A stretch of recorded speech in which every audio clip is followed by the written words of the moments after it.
जय श्री राम भक्तजनों।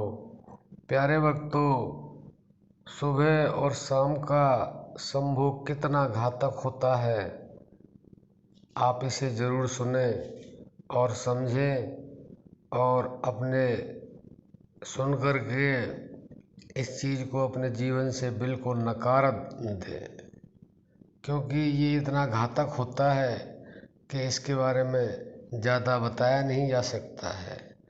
आपने एक कथा सुनी होगी हिरण्याक्ष और हिरण्यकश्यप की। वो सायंकाल की ही संतान थी, क्योंकि सायंकाल में माता दिति ने कश्यप ऋषि से जबरदस्ती संभोग की इच्छा व्यक्त की। उन्होंने मना भी किया कि ये पूजा का समय है, लेकिन वो नहीं मानी। और उसके बाद में उन्होंने उसे समझाया कि समय पर किया हुआ काम ही अच्छा होता है।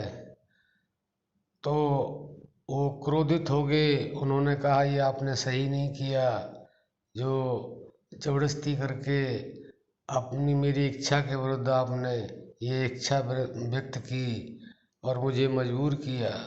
तो प्यारे भक्तों, वो दीति बेचारी परेशान हो गई, महाराज क्या किया जाए, मैंने तो आपकी भलाई के लिए किया है, आपकी इच्छा है तो नहीं थी, मेरी थी, लेकिन वो मेरी इच्छा भी आपके प्रति थी, क्योंकि आपकी संतान उत्पत्ति होगी।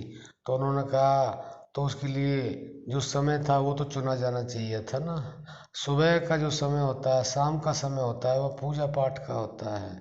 उस समय सारी शक्तियाँ विचरण करती हैं और पार्वती और महादेव तो पूरी पृथ्वी का चक्कर लगाते हैं। और भगवान कृष्ण भी शाम को जब गाय चरा के आते थे तो उस समय भी लोग उनकी पूजा पाठ करते थे, उनकी आराधना करते थे। तो ये आपने बहुत गलत किया है। तो वो पश्चाताप करने लगी।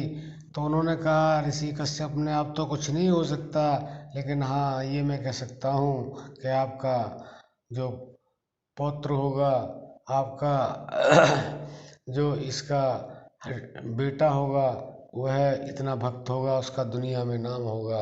लेकिन आगे से ध्यान रखना कि ऐसी स्थिति में कभी संभोग की मांग मत करना, नहीं तो ऐसे ही राक्षस पैदा होंगे और उनका सर्वनाश होगा।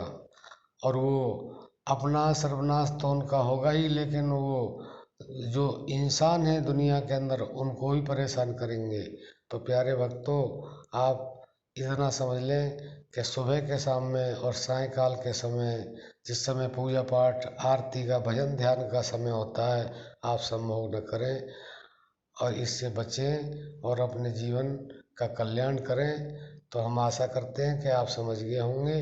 अब हम अपनी वाणी को विश्राम देते हैं। जय श्री राम।